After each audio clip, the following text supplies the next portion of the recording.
अस्सलाम वालेकुम। आज हम मैथ्स की काउंटडाउन बुक 6 का यूनिट 4 देखने जा रहे हैं, यानी चैप्टर 4, जो कि फैक्टराइजेशन यानी एचसीएफ और एलसीएम को फर्दर एक्सप्लेन कर रहा है। इसकी दो एक्सरसाइजेज हैं, 4A और 4B। तो आज हम 4A को देखेंगे और उससे रिलेटेड जो रेलिवेंट मटेरियल है वो पढ़ेंगे। अगेन कुछ बहुत ज़्यादा नया नहीं है। बुक 4 और बुक 5 में जो आपने देखा था, काफ़ी सारी उसकी रिपीटिशन है। कुछ थोड़ी सी चीज़ें एडवांस हुई हैं, तो वो मैं आपको एक्सप्लेन करता जाऊंगा साथ साथ। ठीक है, तो शुरू करते हैं। फैक्टराइजेशन क्या होता है? फैक्टराइजेशन एक प्रोसेस है जिसमें किसी एक ऐसे नंबर को, जो कि प्राइम नंबर ना हो, छोटे छोटे कंपोनेंट्स में तोड़ना होता है। उससे हमें आगे जाके कुछ फ़ायदा होगा। अभी फ़िलहाल तो आप डायरेक्टली बस यही सीख रहे हैं ना कि एक काम है, उसको फैक्टराइजेशन कहते हैं। इस फैक्टराइजेशन का फ़ायदा क्या होगा वो थोड़ा सा आगे जाके आपको समझ में आएगा। ठीक है, तो बस आसानी के लिए बात यूँ समझ लीजिए कि किसी चीज़ को छोटे कंपोनेंट्स में तोड़ने को फैक्टराइजेशन कहते हैं। ख़ास तौर पे प्राइम नंबर तो फैक्टराइज़ नहीं हो सकता, क्योंकि वो तो मज़ीद टुकड़ों में टूट ही नहीं सकता, क्योंकि उसके दो ही तो फैक्टर्स होते हैं, एक वो खुद होता है और एक नंबर 1 होता है। तो प्राइम नंबर्स के अलावा बाकी नंबर्स अब मुख्तलिफ टुकड़ों में तोड़े जा सकते हैं। तो उन नंबर्स को तोड़े जाने की में हमें कुछ एडवांटेजेस होते हैं। बहरहाल, तो इस प्रोसेस को, नंबर्स को, जो कंपोजिट नंबर्स हैं उनको टुकड़ों में तोड़ना जो है वो फैक्टराइजेशन कहलाता है। ठीक है, अब टुकड़ों में तोड़ने का क्या मतलब है? टुकड़ों में ऐसे तोड़ना है कि मल्टीपल्स के टुकड़ों में तोड़ना है, एडिटिव टुकड़ों में नहीं तोड़ना। यानी अगर मैं कहूँ कि 12 के फैक्टर्स बनाने हैं मैं, तो उसका मतलब ये नहीं होगा कि 6 + 6 12 हो गया। एडिशन के थ्रू नहीं तोड़ना, बल्कि मल्टीप्लिकेशन के थ्रू तोड़ना है। 6 × 2 ये दो फैक्टर्स हैं 12 के। ठीक है, तो अच्छा, फैक्टराइजेशन में फैक्टर्स निकालना और मल्टीपल्स निकालना हमने अलग अलग सीखा था, लेकिन दोनों एक दूसरे के बहन भाई हैं बिल्कुल। यानी 12 के फैक्टर 6 और 2 हैं। 6 का मल्टीपल 12 है, 2 का मल्टीपल 12 है। तो इक्वल्स टू के इस तरफ फैक्टर्स होते हैं और इस तरफ मल्टीपल्स होते हैं। ठीक है, तो ये एक्चुअली एक ही हमजोली हैं, ये बस साथ साथ हैंड इन हैंड चलते हैं।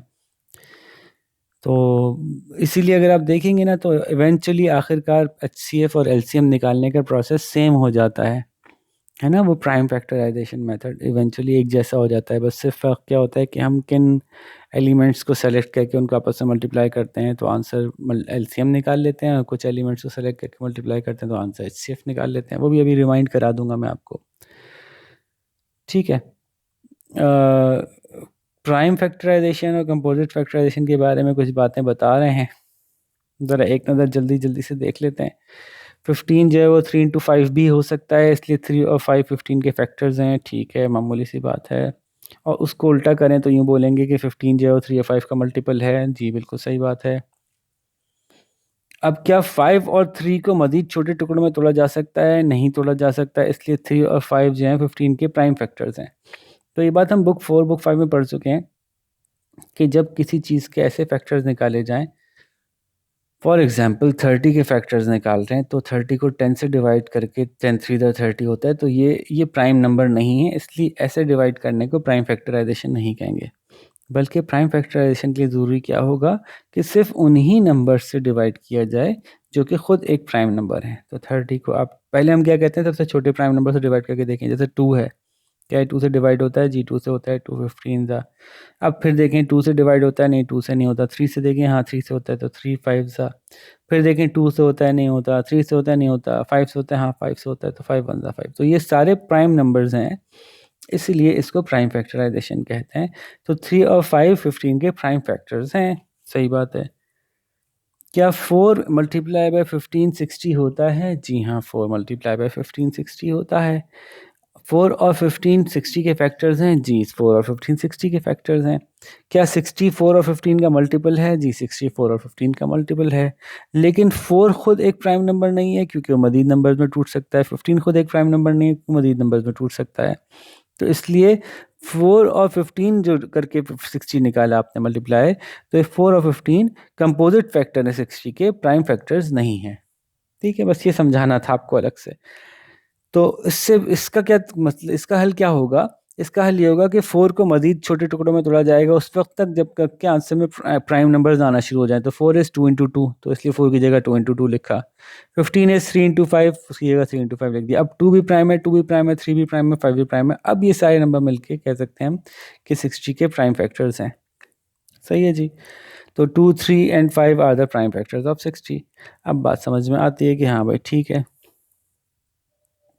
अब 60 के सारे फैक्टर्स और कौन कौन से हैं, ज़रा अगर आपको याद हो तो फैक्टर्स निकालने का हमने क्या तरीका याद किया था, आपको कुछ याद है? बिल्कुल शुरू में हमने जो सीखा था बुक 4 में और फिर बुक 5 में भी उसको किया था कि हम शुरू करते हैं 1 से, 1 इंटू 60, तो 1 और 60 दोनों फैक्टर्स हैं 60 के। फिर 2 में देखते हैं तो 2 इंटू 30 60 होता है, तो 2 और 30 दोनों फैक्टर्स हैं।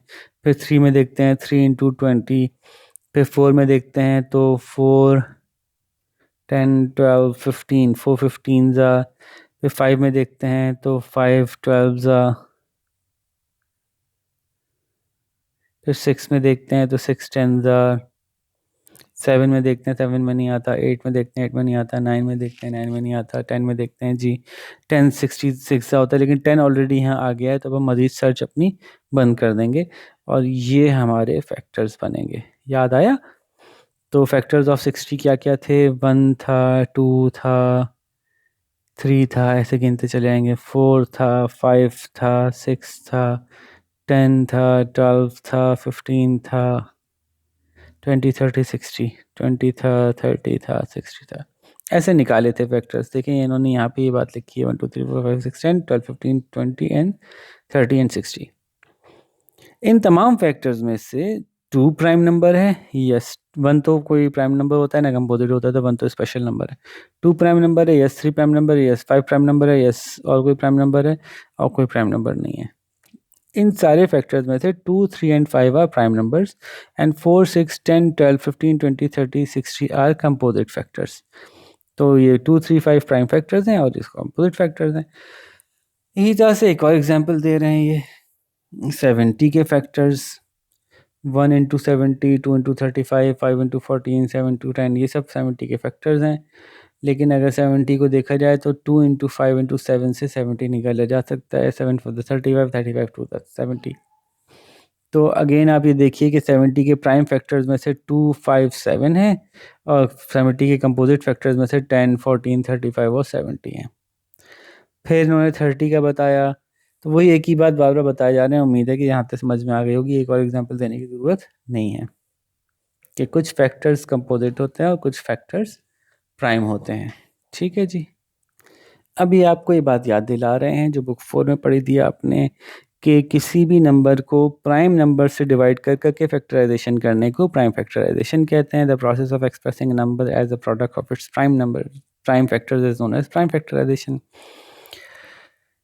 जैसे कि 35 के प्राइम फैक्टर्स 5 और 7 हैं, 42 के 2, 3, 7 हैं, 210 के 2, 3, 5 और 7 हैं। इसको करने का तरीका आपको याद होगा। ऐसे करके हम करते थे कि 35 को हमने देखा सबसे छोटा नंबर जिससे डिवाइड हो सकता है, सबसे छोटा प्राइम नंबर 2 से नहीं हो सकता, 3 से हो सकता है। हाँ, 3 7 35, फिर 7 1 7, तो C और 7 बना।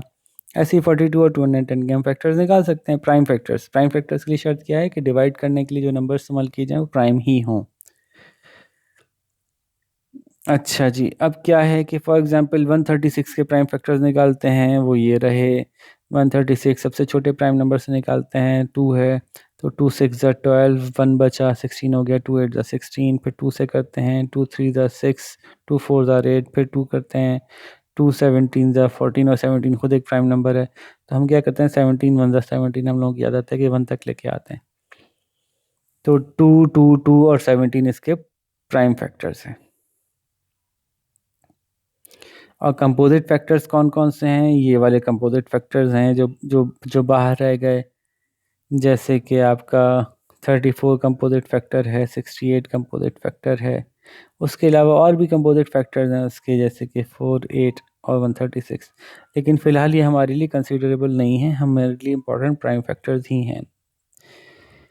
अब सवाल है find the prime factors of 315 and 2 304 315 को देखा 3 1 3। अच्छा, अब यहाँ पे आपको टेस्ट ऑफ डिविजिबिलिटी काम आएंगे कि 315 क्या 3 से डिवाइड होता है, तो आपको पता है 3 से डिवाइड हो सकता है नहीं हो सकता है, के लिए हम सारे नंबर्स को आपस में ऐड करते हैं। 3 + 1 4 4 + 5 9 9 3 से डिवाइड होता है तो 315 भी हो जाएगा, आपने इसलिए 3 से कर लिया आराम से। 2 से नहीं हो सकता था क्योंकि आखिर में 5 आ रहा है, 2 से होने के लिए उसका इवन नंबर होना ज़रूरी है। ठीक है, तो बहरहाल 3 से किया 3 से किया 5 से किया, आंसर आ गया आपका 3 × 3 × 5 × 7। जब एक नंबर 2 दफ़ा होता है तो उसको लिखने का और आपस में मल्टीप्लाई हो रहा होता है, उसको लिखने का ऐसा तरीका भी है कि 3⁻²। इसका मतलब होता है 3² या 3⁻², ऐसे बोल सकते हैं, यानी 3 2 दफ़ा मल्टीप्लाई होके आया यहाँ पे। सही है जी, ये बात हो गई, ये तो कोई मसला नहीं था। अब आगे देखते हैं 2304 को करते हैं। आखिर में 4 आ रहा है तो 2 से हो सकता है, तो उन्होंने किया इसको, तो 1152 आया, फिर 2 से किया 576 आया, आखिर में इवन नंबर था, फिर 2 से किया 288 आया, इवन नंबर था, करते गए करते गए करते गए करते गए, आखिर में ये बचे 2 3 और बाकी इतने सारे 2। तो ये इन्होंने इसके फैक्टर्स प्राइम फैक्टर्स लिख दिए, क्योंकि 1 2 3 4 5 6 7 8 2 थे, आपस में मल्टीप्लाई हो रहे थे, तो उनको लिखने का एक तरीका होता है 2⁸8। ठीक है, तो ऐसे करके लिख सकते हैं। इसका मतलब है कि 2 जो है वो 8 दफ़ा मल्टीप्लाई हुआ, और 3 चूँकि 2 दफ़ा मल्टीप्लाई हो रहा था तो उसको उन्होंने लिखा 3⁻², 2 दफ़ा 3 मल्टीप्लाई हो रहा है। तो ये शॉर्ट फॉर्म है इस इतने सारे नंबर्स को लिखने की। अब ये तो उन्होंने फैक्टर्स निकाले, खाली प्राइम फैक्टर्स निकाले। अब दो नंबर्स के दरमियान प्राइम फैक्टर्स की मदद से हाईएस्ट कॉमन फैक्टर कैसे निकाला जाता है? तो पहले तो उन्होंने हाईएस्ट कॉमन फैक्टर या ग्रेटेस्ट कॉमन डिवाइज़र, ये मुख्तलिफ नाम हैं जो उसको दिए जाते हैं, तो उनको निकालने का तरीका इन्होंने दिखाया फैक्टर्स के थ्रू, प्राइम फैक्टर्स के थ्रू नहीं। अगेन बुक 4 पे चले गए हम। ये 27 के फैक्टर्स हैं 1 3 9 और 27, और 36 के फैक्टर्स हैं 1 2 3 36 तक। इनके कॉमन फैक्टर्स निकालेंगे पहले, तो 3 कॉमन फैक्टर निकला, 9 कॉमन फैक्टर निकला। ठीक है, 1 तो है ही, ज़ाहिर है। तो अब 1 3 और 9 में से सबसे बड़ा कौन सा है? 9 है, इसलिए हम कहेंगे 27 और 36 का हाईएस्ट कॉमन फैक्टर 9 है। लेकिन ये पुराना तरीका था, ये बच्चों वाला तरीका था, इन्होंने बार बार करके दिखा दिया। अब आगे चलते हैं। एक्चुअली ये करने की ज़रूरत आगे जाके नहीं पड़ रही होती, क्योंकि हम प्राइम फैक्टराइजेशन से ही HCF और प्राइम फैक्टराइजेशन से ही LCM निकालेंगे। अच्छा जी, अब कह रहे हैं HCF निकालें प्राइम फैक्टराइजेशन से। 12 18 और 60 का HCF इन्होंने निकालने को कहा प्राइम फैक्टराइजेशन से। तो 12 के प्राइम फैक्टर्स ये हैं, 18 के ये हैं, 60 के ये हैं। इन प्राइम फैक्टर्स में से जो कॉमन प्राइम फैक्टर्स हैं उनको आपने एक एक दफ़ा लिख लिया। तो ये कॉमन है, एक दफ़ा 2 2 2 तो एक दफ़ा लिखा जाएगा। फिर दोनों सब में 3 3 3 एक दफ़ा कॉमन है तो एक दफ़ा लिखा जाएगा।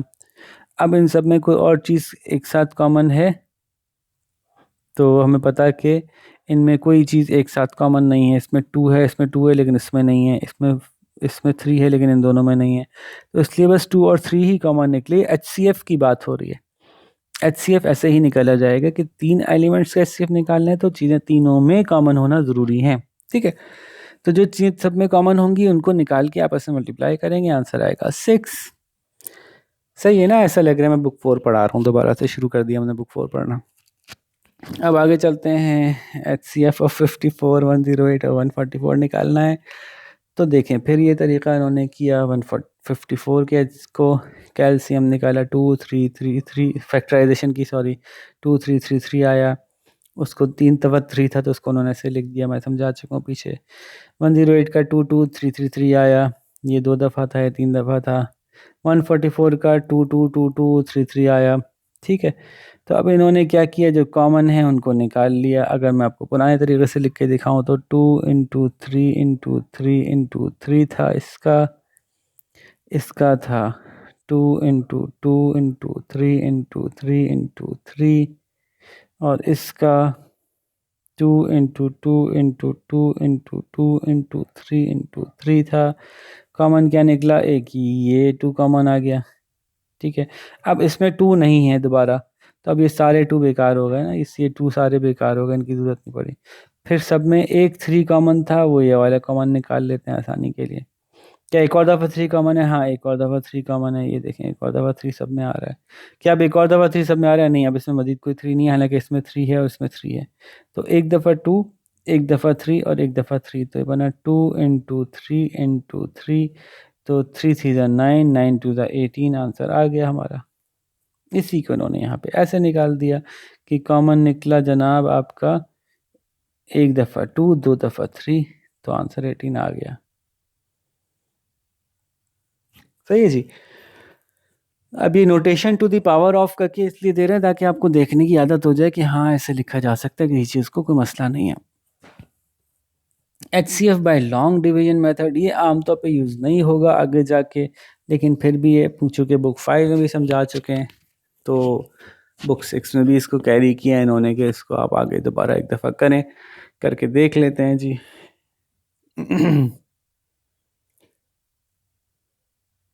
डायरेक्टली मैं ऐसा करता हूँ, इसके सॉल्यूशन पे आता हूँ, यानी इसको करके दिखाता हूँ बजाय इससे कि पूरा पढ़ के सुनाऊँ आपको मैं। ठीक है, यानी यहाँ पे इन्होंने उसका मेथड इंग्लिश में समझाया हुआ है ना, कि पहले यूं कीजिए, फिर यूं कीजिए, फिर यूं कीजिए, तो वो जो इंग्लिश में समझाया हुआ है उसको मैं करके दिखा देता हूँ आसानी से। तो मैं बताता जाऊँगा और करता जाऊँगा, तो टाइम बच जाएगा आपका। ये देखिए नेक्स्ट पेज पे इसकी एग्जाम्पल मौजूद है। The long division method for finding HCF of 1095 और 3942, इन दोनों का HCF निकालना है लॉन्ग डिवीजन से। बड़े वाले नंबर को अंदर रखा, छोटे वाले नंबर को बाहर रखा और देखा कि उसमें कहाँ से डिवाइड हो रहा है, कहाँ तक जाता है। तो हमने तलाश किया 1095 3 ज़ा 3285, करीब तरीन यही आ रहा था। यहाँ पे लिखा आंसर बचा 657। 657 इससे छोटा है, इससे छोटा है, तो अब इसको उठा के अंदर रख दिया। 1095 अंदर चला गया, 657 बाहर आ गया। ये एग्जैक्टली बुक 5 में हम अच्छी तरह समझा चुके हैं और इसका आपका टेस्ट और एग्ज़ाम ले चुके हैं। तो इसको आप एक रिवीजन एक्सरसाइज ही समझिए, ये कुछ नया नहीं हो रहा। ठीक है, तो अब 1095 अंदर आ गया। अब 657 1 ज़ा 657 वही करीब था, क्योंकि 2 ज़ा करते तो 1200 समथिंग आता, तो इसलिए, या 1300 समथिंग आता। तो 67 1 ज़ा की। अब इन नंबर्स की कोई हैसियत नहीं है, बस ये एक प्रोसेस है जिसमें आंसर जो बचेगा, अगर वो आपके इससे छोटा हो गया तो फिर इसको अंदर ले जाएंगे डिवाइडर से। ठीक है, अब ये डिवाइडर जो डिविडेंड बन गया, और जो पहले आंसर बचा था आपका, रिमाइंडर बचा था, वो डिवाइडर बन गया। अब इससे डिवाइड करेंगे, अगेन हमें पता है कि 438 2 ज़ा 800 समथिंग होता है, तो 438 1 ज़ा ही आंसर आना चाहिए। तो 438 1 ज़ा किया, 438 लिखा, जो बचा वो इससे छोटा था तो इसको अंदर ले गए, और हमेशा छोटा ही बचेगा क्योंकि हम करीब तरीन ले जाके डिवाइड कर रहे हैं। तो हमेशा इस 1 स्टेप डिवीजन ही हुआ करेगी। फिर 219 बाहर आ, 438 बाहर अंदर चला गया, फिर 219 2 ज़ा 438 होता है। जब आंसर 0 बचा तो जो भी डिवाइडर था वो HCF है। ठीक है, तो इतना मुश्किल नहीं है, इतना प्रॉब्लमेटिक नहीं है, डिफ़िकल्ट नहीं है, परेशान होने की ज़रूरत नहीं है। इसको हल्का-फुल्का करके देखेंगे, 2-4 एक्सरसाइज़ेस करेंगे तो आसानी से सॉल्व हो जाएगा। बहरहाल बुक 5 में ऑलरेडी इतना करके आए हुए हैं तो याद होना ही चाहिए था। एग्ज़ाम्पल दी हुई है जी इन्होंने 516 1935 और 3000 को डिवीजन लॉन्ग डिवीजन मेथड से सॉल्व करके देखिए। पहले दो को करते हैं, 516 1935 को छोटे वाले को बाहर रखें, अंदर बड़े वाले को अंदर रखें। करीब तरीन डिवाइड किया तो 516 3 ज़ा 1548 था, 4 ज़ा करते तो और ऊपर चले जाता, कुछ 2000 समथिंग आंसर आता। इसलिए हमें पहले ही अंदाजा था कि 4 ज़ा तो नहीं हो सकता, 5 4 ज़ा 20 होता है, तो 500 4 ज़ा 2000 समथिंग होगा। तो इसलिए 3 ज़ा से किया हमने, ये आंसर आया। जो बचा चूँकि वो छोटा था और छोटा ही होगा हमेशा, तो फिर ये जो डिवाइडर था वो अंदर चला गया 516। अब 387 1 ज़ा 516 हुआ। फिर जो आंसर बचा वो छोटा था तो 387 अंदर ले गए। तो 387 को जब हमने 129 को मल्टीप्लाई करना शुरू किया और देखा तो 129 3 ज़ा 387 एग्जैक्टली डिवाइड हो रहा था। जब आंसर 0 बचा तो ये वाला जो हमारा डिवाइडर था ये HCF था। ये HCF था 516 और 1935 का। ठीक है, हमें पता है कि 516 और 1935 का तो HCF ये है, लेकिन अब हमें इसके साथ साथ 3000 को भी इस HCF की दौड़ में शामिल करना था। तो हमने क्या किया, अब इस HCF से 3000 को डिवाइड कर दिया। फिर तलाश किया तो करीब करीब करीब करीब जाके पता चला कि ये, चूंकि ये बड़ा नंबर है तो इसको वहाँ तक पहुँचने में थोड़ी मेहनत करनी पड़ेगी। तो 129, यानी ये एक स्टेप से ज़्यादा, फर्स्ट टाइम एक स्टेप से ज़्यादा की डिवीजन होगी। तो 129 258 हो गया, फिर एक ज़ीरो बचा था, ज़ीरो नीचे उतार लिया, फिर 129 387 हो गया। यहाँ तक तो ठीक है। अब जो आंसर बचा, चूंकि वो हमारे डिवाइडर से छोटा था तो फिर डिवाइडर को अंदर ले गए। जैसे ही आंसर डिवाइडर से छोटा होगा, यानी रिमाइंडर डिवाइडर से छोटा होगा, तो डिवाइडर को अंदर ले जाएंगे। अब रिमाइंडर डिवाइडर बन जाएगा। 33 3 ज़ा 99 किया, फिर 30 बचा, ये छोटा हो गया, 33 को अंदर ले गए। 31 ज़ा 30 किया, आंसर 3 बचा, छोटा हो गया, 30 को अंदर ले गए। 30 10 ज़ा 30, 3 10 ज़ा 30 हो गया, आंसर कुछ नहीं बचा। तो ये है हमारा HCF जो इन तीनों का होगा। ठीक है, 3 is the HCF of 516 1935 and 3000। तो मतलब क्या हुआ, इसको देख के क्या समझ में आ रहा है कि वो तमाम नंबर्स जो 516 के फैक्टर्स हैं, अब वो 1935 के फैक्टर्स हैं और 3000 के फैक्टर्स हैं, उनमें से बहुत कम ऐसे नंबर्स हैं जो एक दूसरे के साथ कॉमन हैं। तो सिर्फ 3 ही ऐसा नंबर मिला जो इन तीनों में जाके कॉमन बैठ रहा था। बड़े से बड़ा नंबर जो इनमें कॉमन था वो 3 ही था बेचारा। सही है, तो यूँ हमारा आंसर आ गया लॉन्ग डिवीजन मेथड के थ्रू। एक और एग्जाम्पल मौजूद है, अब ये एग्जाम्पल भी देख लें जल्दी जल्दी से। 1155 और 735 को लॉन्ग डिवीजन से करना है। तो बड़े को अंदर रखा, छोटे को बाहर रखा। 7335 वनजा ही करेंगे, हमें पता है, क्योंकि 7 टू द 14 होता है और 14 बड़ा हो जाएगा। तो 7 1 7 किया हमने।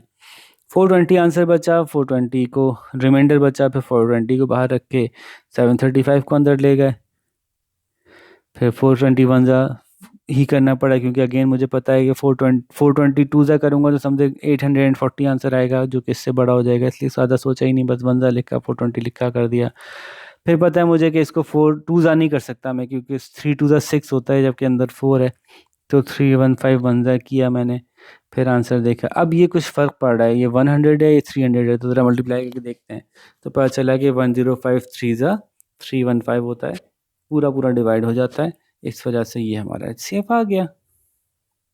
फिर HCF निकालना है जी। अब इन्होंने आपको एक वर्ड प्रॉब्लम दिया,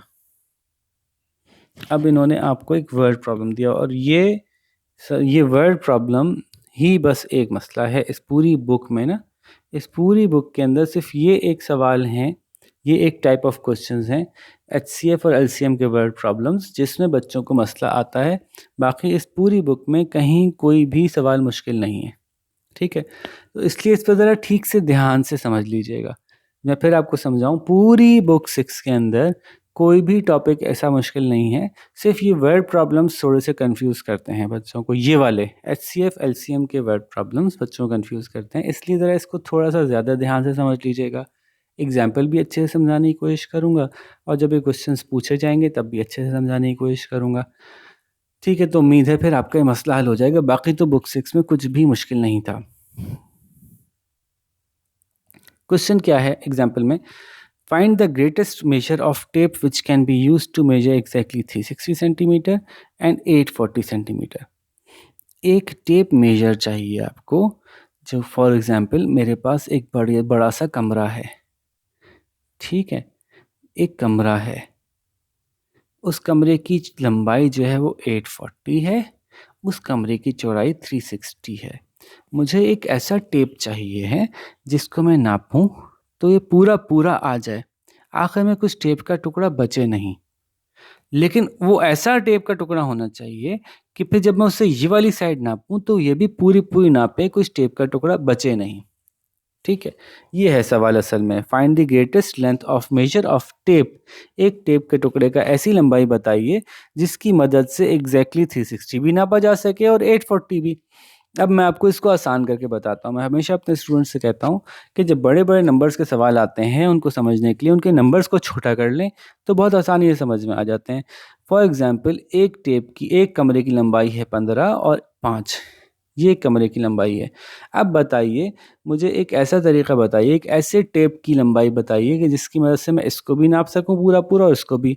तो आप कह सकते हैं सर 1, हाँ 1 तो हर सूरत आंसर हो गई। 1 के अलावा बताइए, तो 1 के अलावा आंसर हो सकता है 3, नहीं, थ्री थ्री का अगर मैं लूँगा टेप तो ये थ्री यहाँ पे आएगा और फिर यहाँ पे टू बचेगा, ये पूरा थ्री इस्तेमाल नहीं हो सकेगा, तो थ्री नहीं चलेगा। फोर चलेगा, फोर नहीं चलेगा अगेन, ना इसको फोर पूरा पूरा नाप सकेगा ना इसको। फाइव, हाँ फाइव वाला स्केल इसको पूरा वंजा नाप लेगा और इसको भी तीन दफ़ा रखेंगे तो पूरा पूरा नाप लेगा। तो जी फाइव आंसर आया इन दोनों का कॉमन। समझ रहे हैं? तो ये इस तरह का सवाल किया है इन्होंने। तो दो नंबर्स में ऐसा कॉमन एलिमेंट चाहिए जो कि इन दोनों को बराबर से डिवाइड कर सकता हो। नापने का मतलब यही हुआ ना कि छोटे छोटे टुकड़ों में नापना, यानी एक्चुअली डिवाइड करना। तो इसके लिए हम HCF अगर मालूम कर लें, कॉमन फैक्टर मालूम कर लें, वो कॉमन नंबर जो इसको भी डिवाइड कर सकता हो और इसको भी डिवाइड कर सकता हो, तो हमारा मसला हल हो जाएगा। उनमें ऐसे कई नंबर्स हो सकते हैं, उनमें सबसे बड़ा नंबर मालूम करना है। ठीक है, तो कॉमन फैक्टर्स बहुत सारे हो सकते हैं ना, आपको याद होगा। तो कॉमन फैक्टर्स में से इन्होंने कहा सबसे बड़ा ऐसा नंबर बताइए, द ग्रेटेस्ट लेंथ, सबसे बड़ा नंबर वाला बताइए टेप का जिससे इसको नापा जा सके। जैसे मैं आपको वैसे ही भी बता दूं कि आप इसके आखिर में भी जीरो देख रहे हैं, इसके आखिर में भी जीरो देख रहे हैं, तो आप आराम से बता सकते हैं कि आप जो है वो 10 सेंटीमीटर का ले लें, 10 सेंटीमीटर का स्केल ले लें, उससे ये भी नाप जाएगा ये भी नाप जाएगा, बहुत वाज़ेह बात है। दोनों इवन नंबर हैं, आप बता सकते हैं 2 सेंटीमीटर का स्केल ले लें, उससे ये भी नाप जाएगा ये भी नाप जाएगा, बहुत आसान बात है। लेकिन ये पूछे नहीं, बड़े से बड़ा क्या हो सकता है, बड़े से बड़ा वो कौन सा स्केल हो सकता है जिससे कि ये दोनों एग्जैक्टली नप जाएं। अब आपको कहा जा रहा है कि आप बड़े से बड़ा यानी हाईएस्ट कॉमन फैक्टर निकालिए। सही है, तो ये एक्चुअली ये है सवाल, इसलिए इतनी डेप्थ में बता दिया मैंने कि आगे जाके इस पर ट्रिक करेंगे आपको। बुक के अंदर सिर्फ यही ट्रिकी सवाल है एक। तो आपने क्या किया, आपको ये समझ में आ गया कि HCF निकालना है, तो आपने HCF निकालने का प्रोसेस तो पता ही था, आपने खटाखट निकाल दिया, HCF आ गया 120। ठीक है जी, हाईएस्ट कॉमन जो लेंथ थी 120 थी एक टेप की, जिससे कि इन दोनों को मेजर किया जा सका एग्जैक्टली। एक और इन्होंने दी वर्ड प्रॉब्लम जी, अब फिर देखिए मैं आपको फिर समझा रहा हूँ, इसके वर्ड प्रॉब्लम को ध्यान से सुन लीजिएगा, बाकी को मसला नहीं है। क्वेश्चन ये है, two large milk containers hold 25 liters and 40 liters of milk respectively। दो कंटेनर हैं, एक में 25 लीटर आता है, एक में 40 लीटर आता है दूध। Find the maximum capacity of measuring bucket. अब एक नापने वाली बाल्टी में डाल रहे हैं दूध को नाप नाप के, तो चाहते हैं कि नापने वाली बाल्टी ऐसे साइज की लें कि वो पूरी पूरी भर भर के नापें तो पूरा पूरा आ जाए इनके अंदर, that can hold the milk from each container at exact number of times। For example, अगर मैं आपसे कहता हूँ कि एक बाल्टी है जिसका साइज है 2 किलो, एक कंटेनर है जिसका साइज है मेरे पास 5 किलो का कंटेनर बड़ा, एक कंटेनर है जिसका साइज है 10 किलो का। अब मैं 2-2 किलो का दूध भर भर के जब डालूंगा तो 10 किलो वाली में 5 दफ़ा डालूंगा पूरी भर जाएगी, 2-2 किलो भर भर के 5 दफ़ा डालूंगा, 10 किलो वाली तो पूरी भर जाएगी। लेकिन जब मैं 2 किलो इस 5 किलो वाली बकेट में डालता हूँ बड़े ड्रम में, तो एक दफ़ा 2 किलो डालता हूँ 2 किलो हो गया, दूसरी दफ़ा 2 किलो डालता हूँ भर के 4 किलो हो गया। अब इसको पूरा भरने के लिए 2 किलो वाली ड्रम की बास्केट नहीं चलेगी, बल्कि उसमें कुछ आधा पौना कुछ नापना पड़ेगा, क्योंकि अब मुझे 1 किलो निकालना है, क्योंकि 5 किलो में अब 1 किलो ही रह गया। तो ये चाहते हैं, समझ में आ रही है ना बात, ये चाहते हैं कि कोई ऐसी बास्केट मिल जाए, कोई ऐसा कंटेनर मिल जाए कि जिससे जब नाप नाप के भर रहे हों 5 किलो और 10 किलो वाले को, तो पूरा पूरा नाप के भर सकें, उसको हमें आधा और पौना करके ना नापना पड़े। तो आप बता सकते हैं कि यहाँ पे इसका आंसर 5 ही बनेगा, क्योंकि 5 किलो की कोई कंटेनर होगा तो इसको एक दफ़ा में भर देगा, इसको 2 दफ़ा में भर देगा, है ना। यही तरह से 10 किलो और 25 किलो के कंटेनर्स को, बड़े कंटेनर्स को भरने के लिए भी जो बास्केट आपको चाहिए या बकेट आपको चाहिए, वो 5-5 किलो वाली ही चाहिए, उससे कम में काम नहीं चलेगा, क्योंकि 2 किलो वाली इसको तो भर देगी, 3 किलो वाली तो इसको भी नहीं भर सकती, इसको भी नहीं भर सकती पूरी पूरी। तो अगेन ये आप देख रहे हैं ना कैसे पता चल रहा है मुझे कि किस नंबर से दोनों डिवाइड होते हैं। मुझे पता है ये 2 से भी डिवाइड होता है, 5 से भी होता है, तो 2 या 5 में से कोई आंसर इसका बनेगा, या 10। और मुझे पता है ये भी 5 से डिवाइड होता है, तो दोनों 5 में कॉमन डिवाइड हो पा रहे हैं, इसलिए मुझे पता है कि इसका आंसर 5 हो सकता है ना। ये कुछ दिमाग में आप खाली बगैर HCF निकाले भी ये बात समझ सकते हैं कि अगर 5 किलो का मैंने बकेट ले ली तो मैं 10 किलो वाले को भी पूरा भर सकता हूँ, 25 किलो वाले को भी पूरा पूरा भर सकता हूँ, मुझे 5 किलो बकेट में आधा पौना नहीं करना पड़ेगा। होपफुली मेरी बात समझ में आ रही होगी।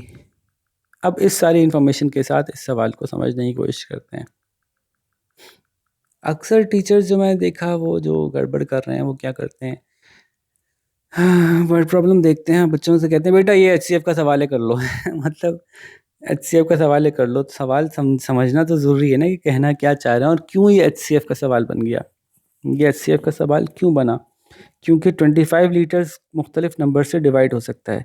2 से भी हो सकता है, 2 नहीं 2 से नहीं हो सकता, सॉरी 5 से हो सकता है 25। 40 लीटर्स 2 से भी हो सकता है, 40 लीटर्स हमें पता है कि 4 से भी हो सकता है, 40 लीटर्स हमें पता है कि 5 से भी हो सकता है, 40 लीटर्स हमें पता है कि 10 से भी हो सकता है।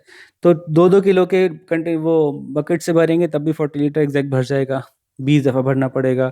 4-4 किलो के कंटेनर से भरेंगे तब भी भर जाएगा, 10 दफ़ा भरना पड़ेगा। 5-5 किलो के कंटेनर से भरेंगे तभी भर जाएगा, 8 दफ़ा भरना पड़ेगा।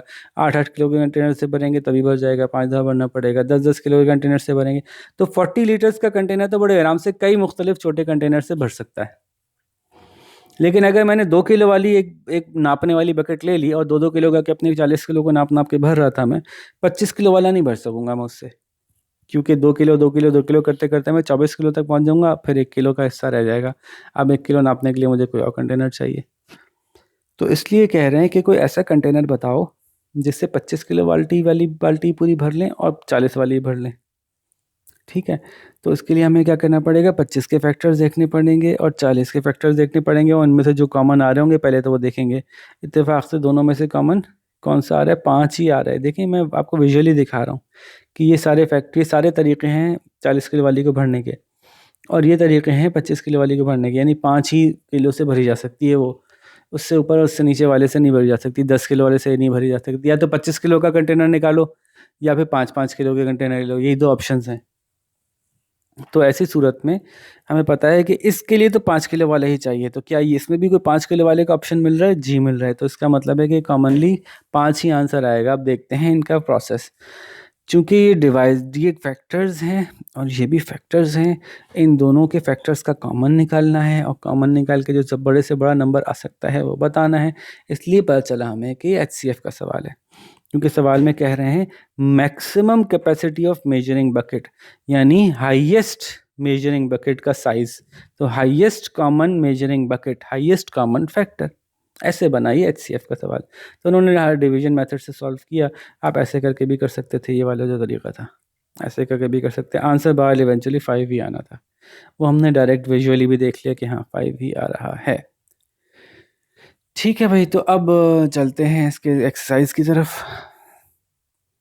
Find prime factors of the following. Prime factors कैसे मालूम कर सकते हैं? 360 को लिखा, हो 360 को लिखा, फिर इसको 2 से डिवाइड किया क्योंकि आखिर में 0 आ रहा था।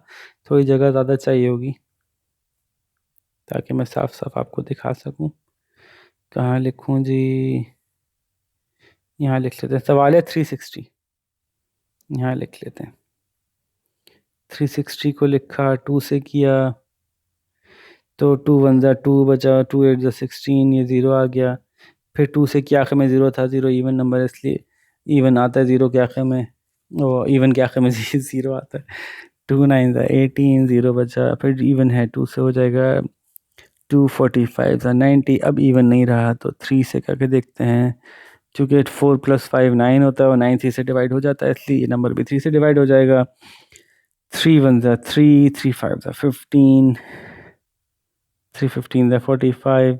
फिर 3 से देखते हैं, 3 5 जा 15, 5 पता है मेरे 5 से होता है, 5 1 जा 5। ये इसके प्राइम फैक्टर्स हो गए। इसको लिखने का तरीका ये होगा, 2 की पावर 3 मल्टीप्लाई बाय 3 की पावर 2 मल्टीप्लाई बाय 5। ये आपकी किताब में बस एक ये इजाफा हो गया कि पहले आप 2 × 2 × 2 लिखते थे, अब 2 की पावर 3 लिखते हैं। ठीक है जी, तो अब ये बाकी सारे आप निकाल लीजिएगा, इसमें कुछ भी नहीं है, कुछ मसला ही नहीं है। Which of the following pairs are numbers are coprime. Coprime आपको याद होगा क्या है, ऐसे नंबर्स जिनका, तो जैसे मैंने कहा आपको याद ही होगा, बुक 4 में पढ़ा था, बुक 5 में ही पढ़ा था। ऐसे तमाम नंबर्स जिनके जब फैक्टर्स निकाले जाते हैं तो उनके फैक्टर्स में 1 के अलावा कुछ कॉमन ना निकले, वो को प्राइम कहलाते हैं, चाहे वो खुद प्राइम हो या खुद प्राइम ना हो। ठीक है, तो ऐसे तमाम नंबर्स जिनमें 1 के अलावा कोई और फैक्टर कॉमन ना हो, ऐसे तमाम नंबर्स जिनमें 1 के अलावा कोई और फैक्टर कॉमन ना हो वो को प्राइम कहलाते हैं। ठीक है जी। तो अब देखते हैं 6 और 8 को प्राइम है या नहीं है। 6 के फैक्टर्स क्या हैं? अभी फैक्टर्स निकालने पड़ेंगे आपको, चूँकि छोटे छोटे नंबर्स अभी दिए हुए हैं। तो आप देख सकते हैं 6 के फैक्टर 1 है, 2 है, 3 है, 6 है। और 8 के फैक्टर्स क्या हैं? 1 है, 2 है, 4 है और 8 है। तो चूंकि इनमें एक कॉमन फैक्टर 2 भी आ रहा है, इसलिए 1 और 6 और 8 को प्राइम नहीं है। सही है। अब अगला देखते हैं। एक ये सवाल आपको और करके दिखा देता हूँ। 9 के फैक्टर्स हैं 3, 1, 3 और 9। और 16 के फैक्टर्स हैं 1, 2, 2 के टेल में आता है, 3 में आता नहीं आता, 4 में आता है, 5 में नहीं आता, 6 में नहीं आता। तो आपको पता है फिर आखिर में 6, 8 में आता है और 16 में आता है। ठीक है। तो आप देख सकते हैं इनका कॉमन फैक्टर 1 है, अब 3 इसमें है, इसमें नहीं है, 2 इसमें, इसमें नहीं है। तो कोई और आपस में फैक्टर कॉमन नहीं है। इसका मतलब है 9 और 16 को प्राइम नंबर्स कहलाएंगे। सही है भाई। तो हो गया मसला है। अच्छा जी, तो अब बाकी सारे आप ऐसे ही कर लीजिएगा कि कौन कौन से को प्राइम है, कौन से नहीं है। HCF मालूम करना है इनका। फाइंड द HCF ऑफ 2 की पावर 2 और 3 की पावर 3 और 2 की पावर 2, 3 की पावर 3 और 5। और इसको करने के कई तरीके हो सकते हैं। आसान वाला तरीका क्या है कि आप इनको एक्सपेंड कर लें। ये 3 नंबर दिए हुए कॉमा से सेपरेट किया हुआ है। एक है 2 इंटू 2 इंटू 3 इंटू 3 इंटू 3, ये नंबर ये आ गया। इसको उतार लेता हूँ मैं 2 इंटू 2 इंटू 3 इंटू 3 इंटू 5। जितनी पावर लिखी हुई है उतनी दफ़ा उतारा जाएगा नंबर। तीसरा नंबर है 3 इंटू 3 इंटू 5। ठीक है। अब इसका HCF निकालना है। तो पहले देखते हैं कि क्या कोई कॉमन निकल रहा है इन सब में। इसमें 5 है, इसमें 5 है, इसमें 5 नहीं है, इसलिए 5 तो बेकार हो गया। 3 एक है कि इसमें भी 3 है, इसमें भी 3 है, इसमें भी 3 है, एक 3 तो कॉमन आ गया। ठीक है। अच्छा, क्या दूसरा 3 भी कॉमन है? एक 3 ये रहा, एक 3 ये रहा, एक 3, हाँ दूसरा भी कॉमन है। क्या और कोई 3 कॉमन हो सकता है? हो ही नहीं सकता, क्योंकि अब इसमें और कुछ बचा ही नहीं। तो वो ऐसा कोई नंबर अब होगा ही नहीं जो तीनों में कॉमन है। तो इसका आंसर आ गया 3 3 9। 9 is the HCF of this number. ठीक है। तो उसका भी निकाल लीजिएगा। Find the HCF of the following using number by prime factorization. बहुत आसान है, ये वाला तरीका यूज़ करना है। 36 के फैक्टर्स निकालने हैं, 84 के फैक्टर्स निकालने हैं, प्राइम फैक्टर्स कॉमन। उसके बाद उसमें से कॉमन निकाल के आप उसमें से आंसर निकाल दीजिएगा। आप बोल रहे होंगे एक करके दिखाई दें। अच्छा भाई, एक करके दिखा देता हूँ। हाँ, बुक 4 ही सॉल्व कर देता हूँ आप लोगों के लिए दोबारा से, तो आपको सही रहेगा फिर, क्योंकि बुक 4 के सवाल हैं ये। ज़रा स्क्रीन क्लीन कर लूँ फिर आपको एक करके दिखा देता हूँ। ठीक है जी। तो कौन से करते हैं? ऐसे करते हैं 60 और 96 कर लेते हैं। तो मैंने क्या किया, प्राइम फैक्टराइजेशन के लिए 60 लिखा। 2 से हो सकता है 230 ज़ा, 215 ज़ा, 2 से नहीं हो सकता, 35 ज़ा, 51 ज़ा। फिर 96 को देखते हैं। 2 4 ज़ा 8, 2 8 ज़ा 16, 2 2 ज़ा 4, 2 4 ज़ा 8, 2 1 ज़ा 2, 2 2 ज़ा 4, 2 6 ज़ा 12, 2 3 ज़ा 6, 3 1 ज़ा 3। अब इसको उतार लेते हैं। एक नंबर है 2 multiply by 2 multiply by 3 multiply by 5। मुझे यहीं से नज़र आ रहा है आंसर, लेकिन चलें आप लोगों के लिए पूरा उतार के दिखाते हैं इसको। 2 multiply by 2 multiply by 2 multiply by 2 multiply by 2 multiply by 3, है ना। इस 5 किसी काम का नहीं है, क्योंकि वो नीचे वाले में है ही नहीं। 1 2 3 4 5 दफ़ा 2 है और एक दफ़ा 3 है। ठीक है। दोनों में एक 3 कॉमन है, एक 3 नीचे उतार लिया। एक 2 कॉमन है, एक 2 कॉमन नीचे उतार लिया। एक और 2 कॉमन है, एक और 2 नीचे उतार लिया। और कुछ कॉमन हो ही नहीं सकता, क्योंकि ऊपर नंबर ख़त्म हो गए। तो आंसर है 3 2 ज़ा 6, 6 2 ज़ा 12। तो इनका कॉमन फैक्टर है, हाईएस्ट कॉमन फैक्टर है 12। ऐसे निकालना है। ठीक है जी। तो होपफुली ये तो बहुत आसान था। बुक 4 बुक 5 में बहुत दफ़ा करके आए हुए हैं सवाल, तो यहाँ भी 2 4 दफ़ा कर लें। तैयारी करवा रहे हैं असल में, आगे जाके थोड़े से डिफ़िकल्ट वर्ड प्रॉब्लम्स की, तो उससे पहले आपका हाथ साफ करवा रहे हैं। तो ये हो गया फैक्टराइजेशन, प्राइम फैक्टराइजेशन के थ्रू HCF मालूम करना। अब ये डिवीजन मेथड से करना है। डिवीजन मेथड भी मैंने आपको करके बताया कोई एक मेथड यूज़, कोई एक सवाल कर लेता हूँ। ओ ये बहुत मुश्किल सवाल है, ये वाला कर देता हूँ। 9317। अच्छा मैं ऐसे करता हूँ, थोड़ा क्लीन पेपर ले लेता हूँ इसके लिए। यहाँ से हम क्लीन पेपर ले लेते हैं। 93175445। तो ये आ गया जी 9317। दूसरा क्या था? 93175445। 5445 ठीक है, ऐसे ही लिखना था। अब पता है 5 2 10 होता है तो करने की जरूरत नहीं है। 2 5 1 5 में चलेगा। 5445। आंसर क्या बचा? 7 में से 2 माइनस किया, 5 माइनस किया 2 बचा। ये 2 हो गया। 11 में से 4 गया, 7 बचा। ये 2 छोटा है। 8 हो गया। 12 में से 4 गया, 12 में से 4 गया, 8 बचा। 8 में से 5 गया, 3 बचा। अब इसको, ये छोटा हो गया, इसको अंदर ले आते हैं। 5445। ओहो, अच्छा अब मुझे पता है 3 2 6 होता है तो बड़ा हो जाएगा, इसलिए 3 1 3 ही चलेगा। 3872 माइनस किया, 3 बचा। 40 में से 7 गया, 7 बचा। ये 3 बच गया था तो 13 में से 8 गया, 5 बचा। 4 में से 1। अब ये कुछ लग रहा है कि मामला निमटने वाला है शायद। 3872 ठीक है। तो ज़रा 2 ज़ा मल्टीप्लाई करके देखूं। आसान तरीका है, बड़ा नंबर है 18573 को 1573 से ऐसे ऐड कर लें चाहें तो आप। ये 6 बचा, 14 हो गया, 11 हो गया। तो 1573 3 ज़ा 3146 हो गया। क्या बचा जी? 12 में से 6 गए, 6 बचे। 6 में से 4 गए, 2 बचे। 8 में से 1 गया, 7 बचा। अब इसको अंदर ले जाते हैं। 1573, फिर देखते हैं 726 प्लस 726, 6 और 6 12।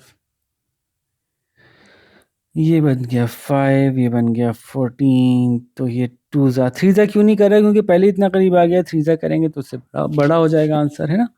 तो 2 ज़ा 1 4 5 2 बचा 1 2 1। इसको अंदर ले जाते हैं।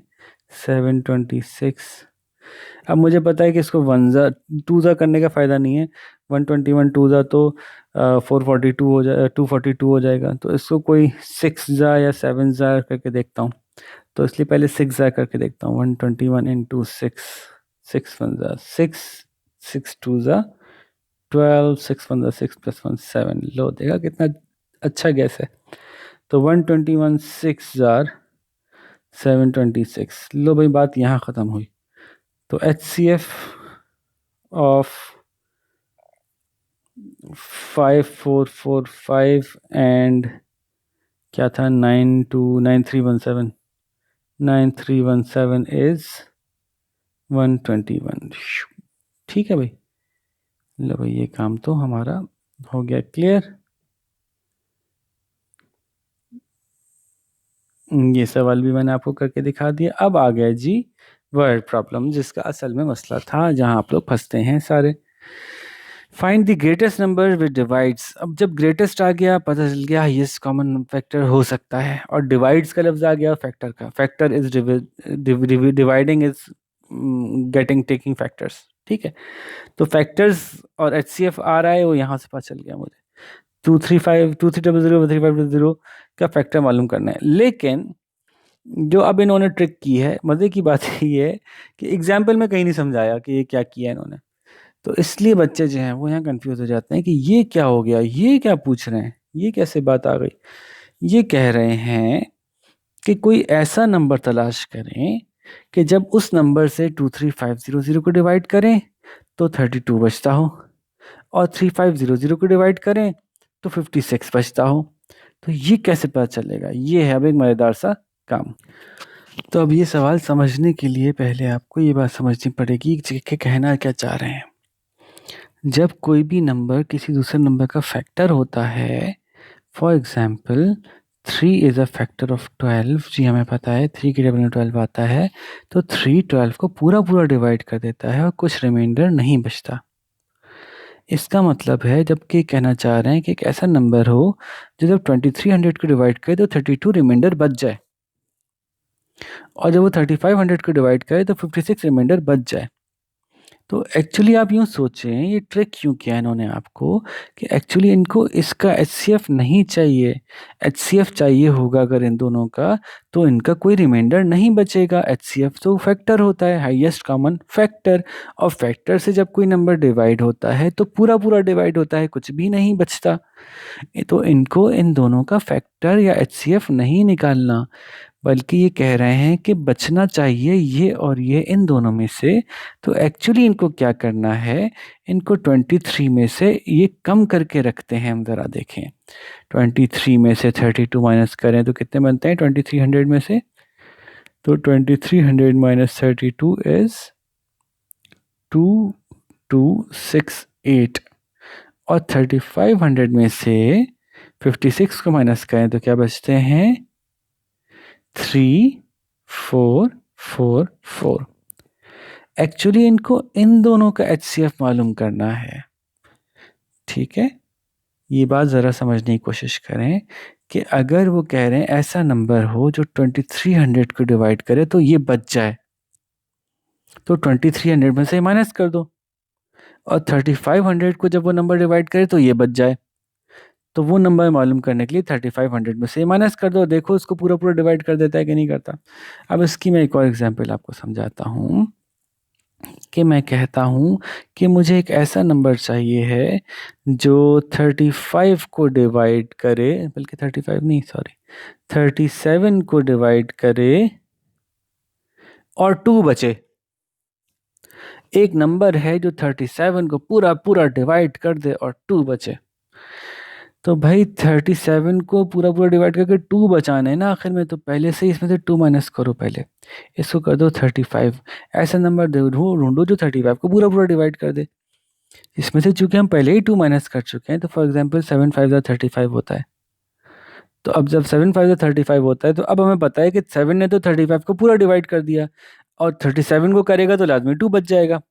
तो यूँ हम शॉर्टली अपने आंसर तक पहुंच गए। बात समझ रहे हैं कि ये मालूम करने के लिए कि वो नंबर जो 37 को डिवाइड करे तो 2 बचे, वो मालूम करने के लिए आसान है कि वो जो 2 बचना है उसको पहले से 37 से माइनस कर दो, फिर तलाश करना आसान हो जाएगा। सही है। तो ये चक्कर है खाली इसमें, और एचसीएफ एलसीएम का चक्कर नहीं है। इसमें जो ट्रिक किया उन्होंने वो आपको मैथ्स में लैंग्वेज में ट्रिक किया यहाँ पे इन्होंने, कि एक्चुअली उनको 2300 और 3500 का एचसीएफ नहीं चाहिए, क्योंकि एचसीएफ में से तो कुछ बचता ही नहीं है रिमाइंडर। ये चाहते हैं कि पहले आप 2300 में से 32 माइनस कर दें, because that number will leave 32, और 3500 में से 56 माइनस कर दें, तो ये दो नंबर बचे। अब इन दोनों का जब आप एचसीएफ निकालेंगे तो वो करेक्ट आंसर होगा। अब आप बोलें अब सर निकाल के भी दे दें, बड़ा मुश्किल हो रही है। अच्छा भाई एक निकाल देता हूँ, 3444 और 2268, 3444 और 2268। सही है। ओहो, 3222 और ओहो दूसरा नंबर भूल गया, 3222 कहाँ गए, ये रहे, 3444 और 2268, 3444 और 2268, 3444, 3444 और 2268। एक दफ़ा कंफर्म कर लूँ भाई, यही नंबर था, यही नंबर था, 3444 और 2268, जी यही नंबर था, 3444 और 2268। अच्छा जी, अब करते हैं इसको सॉल्व। इसका एचसीएफ मालूम कर लेते हैं। ये खाली एचसीएफ मालूम करना हो, एलसीएम नहीं करना हो, तो आसान तरीका है, वन ज़ा किया। पता है 2 ज़ा नहीं कर सकते क्योंकि 2 2 ज़ा 4 होता है, यहाँ 3 है, तो 2268 आंसर आया। इसको माइनस कर लेते हैं तो आंसर आ रहा है 6711। ये छोटा हो गया, अब 2268 को अंदर ले जाते हैं तो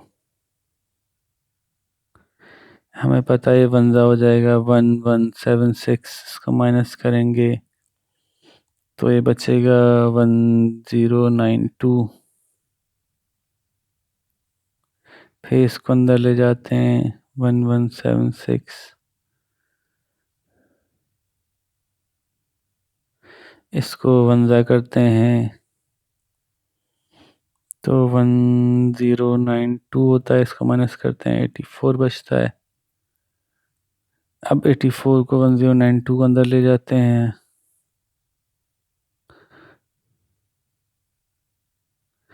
तो अब टेबल पढ़ेंगे आप तो 84 84 आता है। बचता है जी 5 और 2। और आपको पता है कि 84 आई थिंक 84 1 3 282 होता है। तो ये पूरा डिवाइड हो गया। एलसीएम HCF 84 आया। 84 वो नंबर है, अब देखिए समझिएगा, फिर ये बात समझिएगा। 84 वो नंबर है जो इन दोनों को पूरा पूरा डिवाइड कर देता है। बिल्कुल ठीक है। अब अगर ये 344 नहीं होता बल्कि 3500 होता और इसको 84 डिवाइड करता, तो चूंकि 344 में हमने 56 ऐड किया है तो ये 3500 आया है, तो आंसर में 56 बच जाता रिमाइंडर।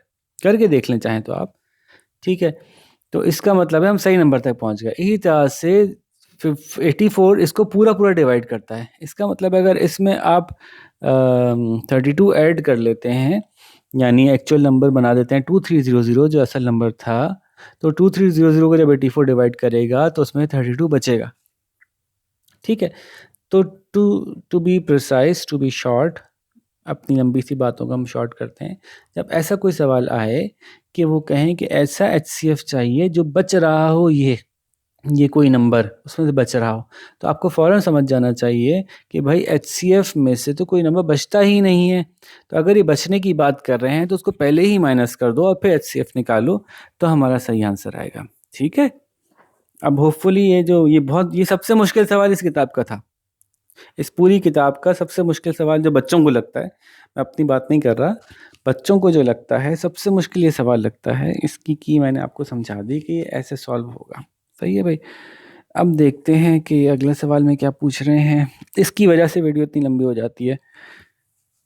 नेक्स्ट क्वेश्चन में पूछ रहे हैं, a room is 12 metre 15 centimetre and 8 centimetre broad. एक कमरा इतना लंबा है, इतना चौड़ा है। कमरे का फ्लोर जो है वो भी हम चाहते हैं कि उसको टाइल बिछाएं, उसमें paved with tiles. Find the length of the largest tile that can be use. बहुत आसान है ये तो बहुत आसान है। 12 मीटर लंबा है, 8 मीटर चौड़ा है। इसके लिए भी मैं एक अलग पेज ले लेता हूँ, थोड़ी आसानी हो जाएगी समझाने में। ये देखें, एक कमरा है, उसकी ये लंबाई है, ये चौड़ाई है। अब पूछ रहे हैं कि एक ऐसा टाइल चाहिए जो हम बिछाना शुरू करें तो कोई टाइल का पीस काटना ना पड़े, इक्वली पूरा आके यूं भी बैठ जाए और यूं भी बैठ जाए, ऐसे भी बिल्कुल एग्जैक्टली आ जाए और ऐसे ही बिल्कुल एग्जैक्टली आ जाए। तो बिल्कुल वही वाली बात कर रहे हैं कि एक ऐसा नंबर चाहिए जो इसको भी प्रॉपरली पूरा पूरा डिवाइड कर दे और इसको भी पूरा पूरा डिवाइड कर दे। तो क्या चाहिए इनको? इनको चाहिए है HCF, highest common factor, highest common divisor. एक ऐसा नंबर जो दोनों को बराबर से डिवाइड कर देता हो, कोई फ्रैक्शन ना बचता हो। क्योंकि टाइल्स में होता है ना ऐसा कि आखिर में कोना टूट रहा हो या छोटे छोटे टाइल के टुकड़े बच रहे हो तो अच्छा नहीं लगता, पूरा पूरा टाइल डिवाइड होना चाहिए। तो इसलिए एग्जैक्ट टाइल का साइज लेके आना आना चाह रहे होते हैं लोग। तो अब इसमें क्या करेंगे, ये सवाल भाई मैं सॉल्व करके नहीं दिखा रहा, आप एक दफ़ा खुद समझ जाएं, इसमें कोई ट्रिकी पार्ट नहीं है। सिर्फ एक बात है, 12 मीटर 15 सेंटीमीटर को 1 कर लें, 8 मीटर 91 सेंटीमीटर को 1 कर लें। 1 क्या मतलब, सेम यूनिट में ले आएँ, इन सबको सेंटीमीटर में ले जाएं।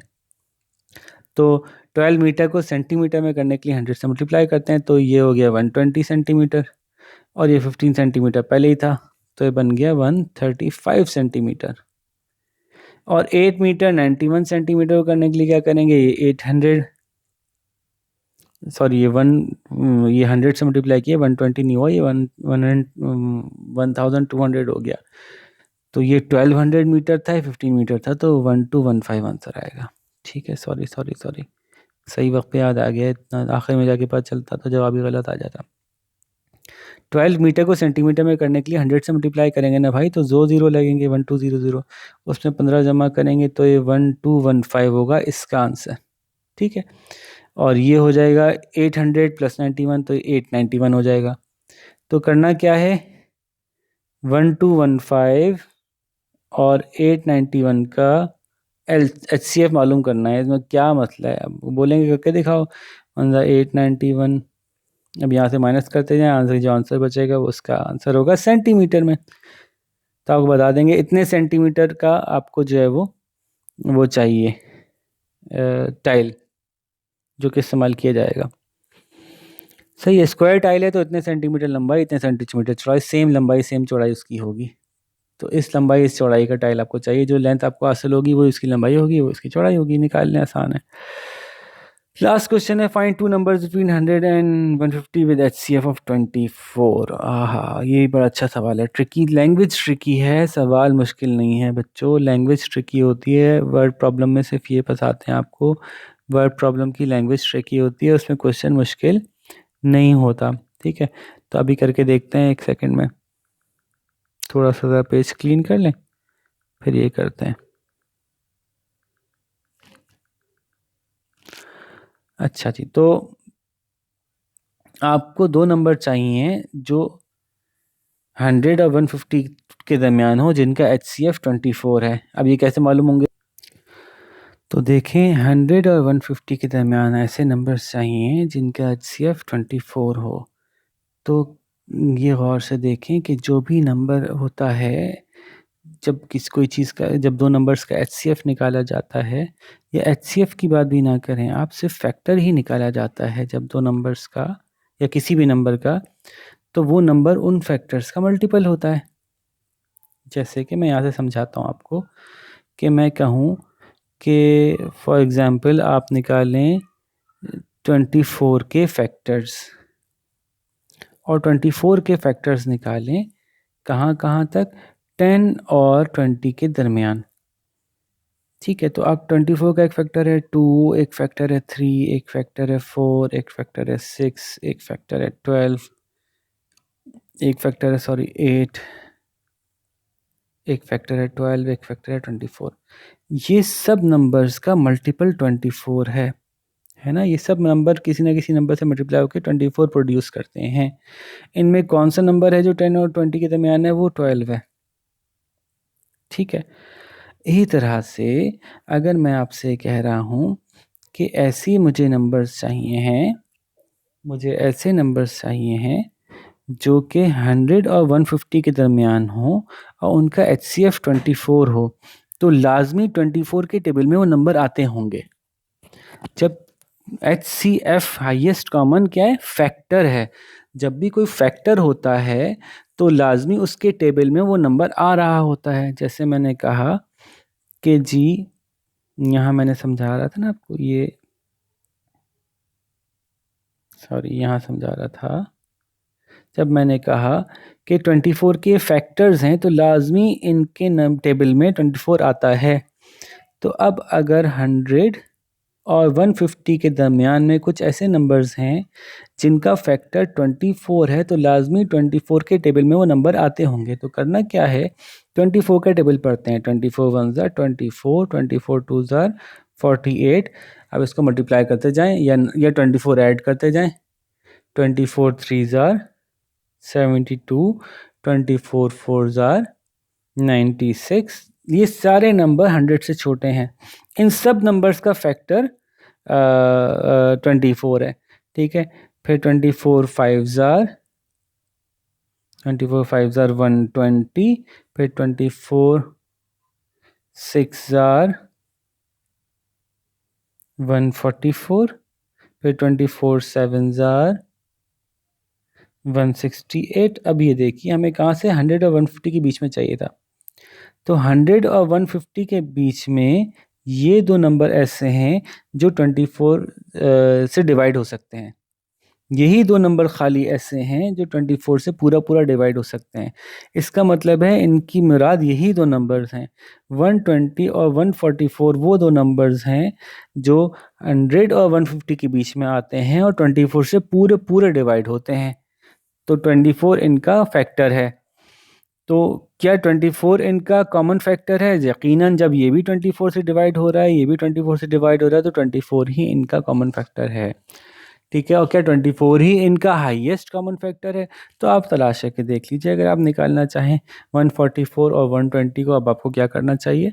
तो शॉर्टकट में हमने क्या अपनाया कि 24 ऐसे 24 का टेबल पढ़ के बीच के दो नंबर निकाल लिए।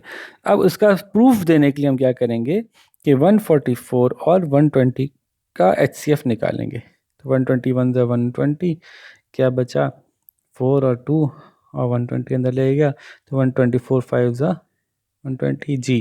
24 HCF आ रहा है इन दोनों नंबर्स का। तो दो नंबर्स ऐसे जिनका हाईएस्ट कॉमन फैक्टर 24 हो, ऐसे तलाश कर लिए गए। तो बात समझ में आ गई होगी होपफुली कि ये ट्रिक किया था, खाली वर्बल ट्रिक थी, ये वर्ड्स की ट्रिक थी, मैथमेटिकली कोई मुश्किल काम नहीं था। तो उम्मीद है अच्छी तरह से लेसन समझ में आ गया होगा, और इस लेसन का जो सबसे मुश्किल सवाल थे वो भी समझ में आ गए होंगे। अगली एक्सरसाइज में 4B में भी इसी तरह का एक सवाल आने वाला है LCM से मुताल्लिक़, तो फिर उसको वहीं जाके सॉल्व करेंगे जब हम 4B कर रहे होंगे। ओके, अपना ख्याल रखिएगा। अल्लाह हाफ़िज़।